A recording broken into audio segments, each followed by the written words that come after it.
மணப்பெண் அறைக்குள்தான் விமலாவும் குழந்தை சூர்யாவும் படுத்திருந்தார்கள். ஆழ்ந்த உறக்கத்தில் இருந்தார்கள்.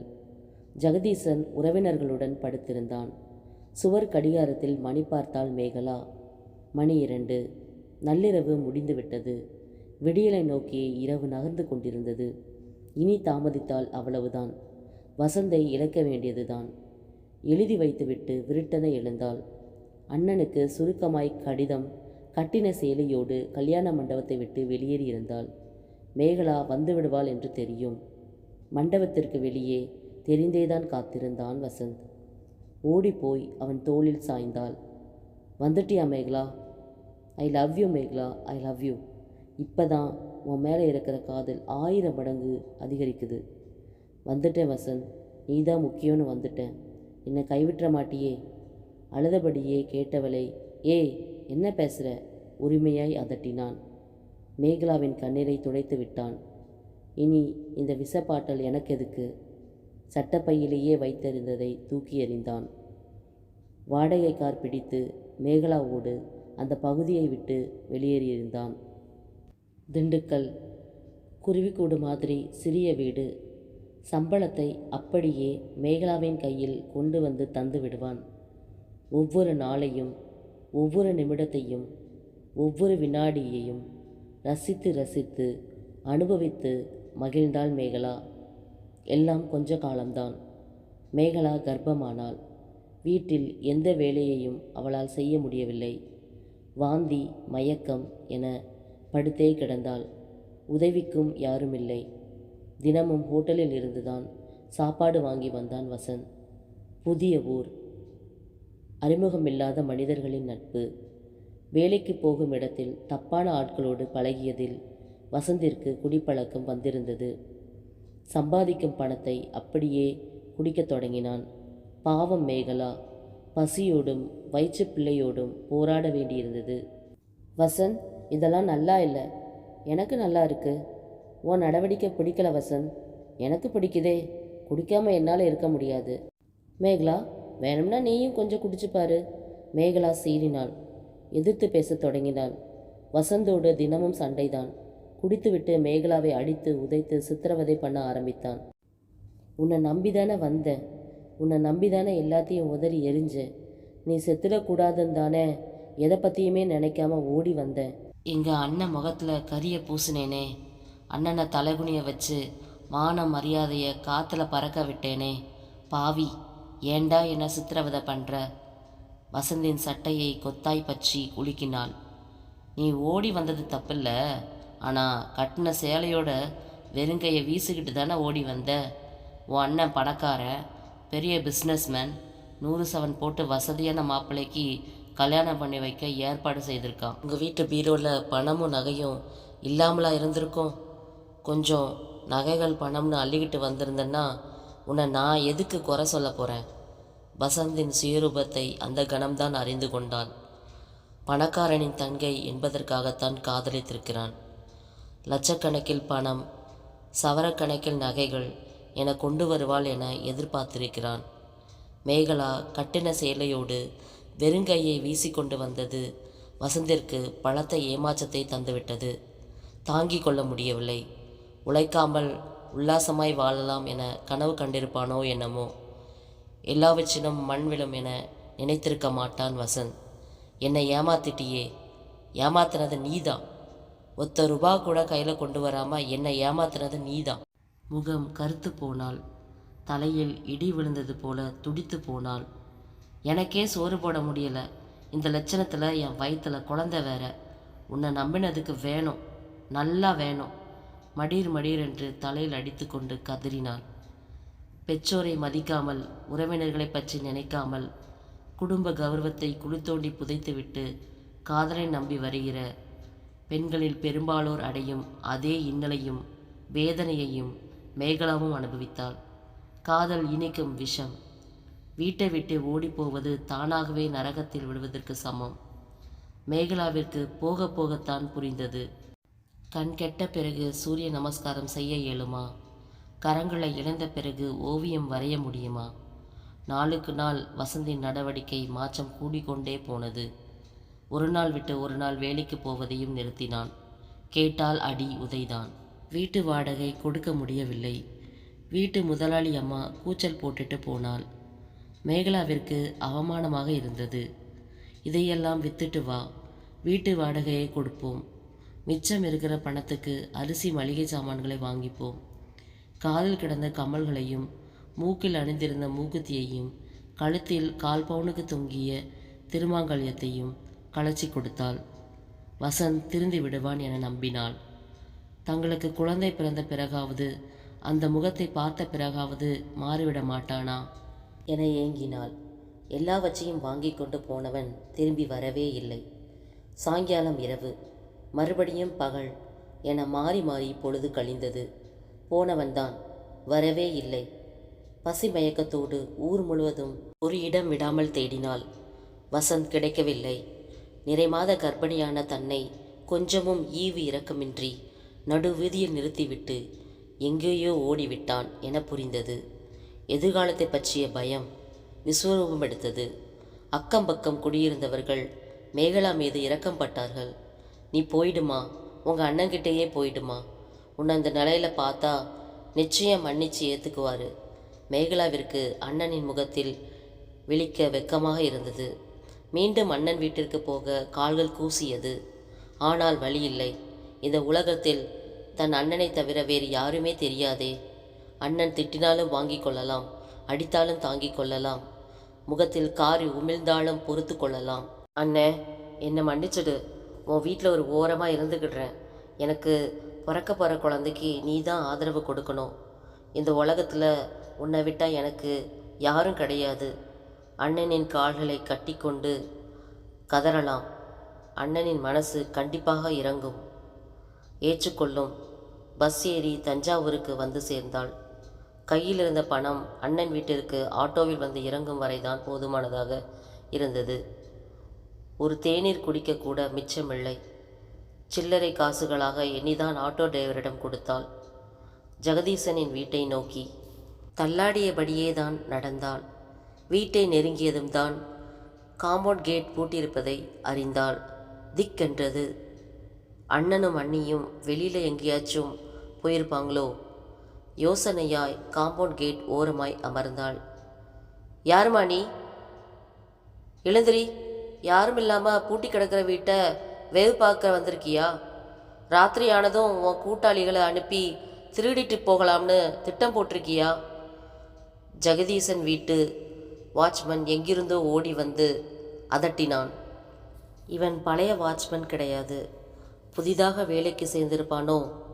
பழைய வாட்ச்மேன் என்றால் தன்னை பார்த்ததுமே அடையாளம் கண்டு கொண்டிருப்பானே. ஐயா, இந்த வீட்டில் யாரும் இல்லையா? எங்கே போயிருக்காங்க? அழுகையாய் பார்த்தாள். இந்த கேள்வி என்ன உனக்கு எதுக்கு? முதல்ல இடத்த காலி பண்ணு. நான் திருட வந்தவ கிடையாது ஐயா. இந்த வீட்டில் இருக்கிறவங்க எனக்கு தெரிஞ்சவங்க. அவங்க திரும்பி வந்ததும் பார்த்துட்டு போயிடுறேங்க ஐயா, கெஞ்சினாள். இந்தா பாருமா, நானே புதுசாக வேலைக்கு சேர்ந்திருக்கேன். இந்த வீட்டு பொண்ணு 10 மாதத்துக்கு முந்தி எவன் கூடவோ ஓடி போயிடுச்சான். கல்யாண மண்டபத்தில் அத்தனை பேரும் கேவலமாக பேசியிருக்காங்க. மான மரியாதை, குடும்ப கௌரவம் பாழாய் போனதுனால இந்த வீட்டு முதலாளி குடும்பத்தோடு வெளியூருக்கு போயிட்டாருமா. திரும்ப எப்போ வருவார்னு தெரியாதுமா. என் அக்கௌண்ட்டில் மாதமானால் சம்பளத்தை போட்டுடுவாங்க. நீ அதையும் கெடுத்துடாத. கைகளை குவித்தான் வாட்ச்மேன். தான் தான் அந்த ஓடி போன பெண். சீரழிந்து ஏமாந்து திரும்பி வந்திருக்கேன் என சொல்வதற்கு தன்மாடம் இடம் தரவில்லை. நான் போயிடுறேங்க ஐயா. விம்மலை அடக்கியபடியே எழுந்தாள். கால் போன போக்கில் நடந்தவளுக்கு நடு வழியிலேயே பிரசவ வழி வந்துவிட்டது. அந்த வழியே வந்த ஆட்டோ டிரைவர் ஒருவர் அவளை தன் ஆட்டோவில் ஏற்றி அரசு மருத்துவமனையில் இறக்கிவிட்டு போய்விட்டார். அங்கே அவளுக்கு அழகான பெண் குழந்தை பிறந்திருந்தது. கைகளையும் கால்களையும் அசைத்தது. வீறிட்டு அழுதது. மயக்கம் தெளிந்து எழுந்து வந்த மேகலா தன்னுடைய குழந்தையே வைத்த கண் வாங்காமல் பார்த்தாள். கண்ணீர் கரகரவென்று வழிந்தது. நம்பியவன் ஏமாற்றி விட்டான். ஆதரவு தர உறவுகளும் கிடையாது. கை குழந்தையோடு தெரு தெருவாய் பிச்சைக்காரியைப் போல அலையப் போகிறேனா? குழந்தைக்கு ஒரு வாய் பால் வாங்கி புகட்டக்கூட காசு இல்லையே. மனதை கல்லாக்கி கொண்டு மெதுவாய் எழுந்தாள். யாருக்கும் தெரியாமல் குழந்தையை தூக்கி மார்போடு அணைத்தபடி மருத்துவமனையை விட்டு வெளியே வந்தாள். இரவு வந்திருந்தது. குழந்தையையும் கொன்றுவிட்டு தானும் உயிரை மாய்த்து கொள்ள வேண்டியதுதான். இந்த உலகம் பொய், மனிதர்கள் பொய், முக்கியமாய் காதல் பொய்யோ பொய், மோசமான பொய். பார்க்கிறவர்களுக்கெல்லாம் பதில் சொல்ல முடியாது, கேட்கிறவர்களுக்கெல்லாம் காரணம் சொல்ல முடியாது. தினம் தினம் கூனி குறுகி வாழவே முடியாது. தற்கொலை கோழைத்தனம்தான். ஆனால் செய்து கொள்வது தன்னை பொறுத்தவரை அதுதான் சரியான தீர்வு. மருத்துவமனையை விட்டு வெகு தொலைவு வந்துவிட்டால் ஒரு இடத்தில் ஆசிரம கட்டிடம் மாதிரி தெரிந்தது. விளக்குகள் எரிந்தது. தொலைவில் ரயில் தண்டவாளம் இருப்பதற்கு அறிகுறியாய் ரயிலின் சத்தமும் கேட்டது. நடந்து கொண்டே இருந்தவள் சட்டென நின்றாள். நான் தானே தப்பு செய்தேன். நான் தானே வாழ தகுதியில்லாதவள். என் குழந்தை, இந்த பச்சைமன் என்ன தப்பு செய்தது? அனாதை ஆசிரமத்து கட்டடத்தை நோக்கி நடந்தாள். மதில் ஓரமாய் இருந்த குப்பை தொட்டியில் ஒரு துணியை போட்டு அதன் மீது குழந்தையை போட்டாள். என் கண்ணே, இந்த அம்மாவை மன்னிச்சிடு. ஆசிரமத்தில் இருக்கிறவங்க உன்னை எப்படியாச்சும் வளர்த்துடுவாங்க. உனக்காச்சும் தினமும் 3 வேளை சாப்பாடு கிடைக்கட்டும். அழுதபடியே குனிந்து குப்பை தொட்டியில் போடப்பட்ட தன் குழந்தையை தூக்கி உச்சி முகர்ந்து முத்தமிட்டாள். குழந்தை வீறிட்டு அழ மீண்டும் குப்பை தொட்டியிலேயே போட்டாள். யாரோ நடந்து வருகிற சத்தம் கேட்கவும் விறுவிறுவென்று நடக்கத் தொடங்கினாள். இருளில் பாதையும் தெரியவில்லை. ரயில் தண்டவாளத்தை நோக்கி போய்கொண்டிருந்தவள் மீது திடீரென்று பாதையின் வளைவில் வந்து கொண்டிருந்த கார் மோதியது. தூக்கி வீசப்பட்டு சிறு காயத்தோடு உயிர் தப்பியவளை காரிலிருந்து இறங்கிய நடுத்தர வயது தம்பதியர் ஓடி வந்து அள்ளி கொண்டனர். ராஜகணபதியும் கஸ்தூரியும் கொடைக்கானலை சேர்ந்தவர்கள். நல்ல வசதியான குடும்பம். குழந்தை கிடையாது. ஊராய் கோவில் குளம் என சுற்றி கொண்டிருந்தார்கள். தஞ்சாவூருக்கு வந்து பெரிய கோயில், அரண்மனை எல்லாவற்றையும் சுற்றி பார்த்துவிட்டு ஊருக்கு கிளம்பும்போதுதான் மேகலாவின் மீது மோதிவிட்டார்கள். அம்மாடி, நீ யாருமா? கஸ்தூரி கனிவாய் கேட்டாள். மேகலாவை தன் மடியில் கிடத்தி கொண்டாள். நான் ஒரு அனாதை. இன்னொரு தடவை என் மேலே காரை வேகமாக மோதி என்னை சாகடிச்சிடுங்களேன். நெச்சி பகுதியில் இருந்து ரத்தம் சொட்ட கண்ணீருடன் மன்றாடினாள் மேகலா. அனாதைங்கிற வார்த்தையை சொல்லாதம்மா. உனக்காக நாங்கள் இருக்கிறோம். உனக்கு ஆட்சேபனை இல்லைன்னா நீயும் எங்கள் கூட வந்துடு. கொடைக்கானலுக்கு கூட்டிகிட்டு போயிடுறோம். ஒரு மகளா உன்னை பார்த்துக்கிறேன் என்றாள் கஸ்தூரி. ஒருவர் நல்லவரா கெட்டவரா என்பதை அவருடைய கண்களே சொல்லிவிடும். ராஜகணபதி, கஸ்தூரி இருவருடைய கண்களிலும் சாந்தம் வழிந்தது. அவர்கள் பாசத்திற்காக ஏங்குகிறார்கள் என்பதும் தெரிந்தது. அம்மாடி, எங்களை நம்புறதா இருந்தா எங்களோட வாமா. உன்னை நாங்கள் வற்புறுத்தலை. இந்த பணத்தையாச்சும் வாங்கி செலவுக்கு வச்சுக்கோ. 100 ரூபாய் பணக்கட்டை எடுத்து மேகலாவிடம் நீட்டினார் ராஜகணபதி. பணமெல்லாம் வேணாம், நான் உங்களோடையே வந்துடுறேன். மயங்கி விட்டாள். ராஜகணபதியும் கஸ்தூரியும் அதற்கு மேல் பேச முடியவில்லை. அருகிலிருந்து மருத்துவமனைக்கு கூட்டிட்டு போய் முதலுதவி பண்ணி மேகலாவை தங்களுடன் கொடைக்கானலுக்கு கூட்டி வந்திருந்தனர். மேகலாவின் மீது பாச மழையை பொழிந்தனர். தங்கள் பெற்ற மகளாகவே பாவித்தனர்.